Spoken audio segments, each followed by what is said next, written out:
திரு சம்பத் கூறியது போல பாதுகாப்பு சிறப்பு ஏற்பாடுகள் காரணமாக இந்த சட்டப்பேரவை தேர்தல்களில் வாக்கு எண்ணிக்கை அதிகரித்திருக்கிறது. நவம்பர் 11, 19 ஆகிய தேதிகளில் இரு கட்டங்களாக நடைபெற்ற சத்தீஸ்கர் வாக்கு எண்ணிக்கையில் 74.7 முதல் கட்டமாக, இரண்டாம் கட்டமாக 75% வாக்குகள் பதிவாக இருக்கின்றன.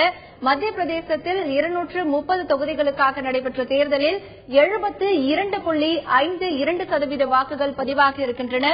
மிசோரம் மாநிலத்தில் நடைபெற்ற தேர்தலில் 40 தொகுதிகளில் 81.29% வாக்குகள் பதிவாக இருக்கின்றன. ராஜஸ்தானில் 200 தொகுதிகளில் நடைபெற்ற தேர்தலில் 74.38% வாக்குகள் பதிவாக இருக்கின்றன. நாட்டின் தலைநகரமான டெல்லியில் 70 தொகுதிகளில் நடைபெற்ற தேர்தலில் 65.13% வாக்குகள் பதிவாக இருக்கின்றன.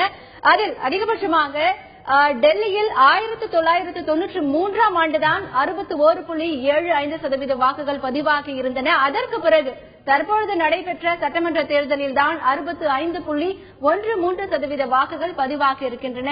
தொடர்ந்து தேர்தல் முடிவுகளை நாம் பார்த்து வருகிறோம்.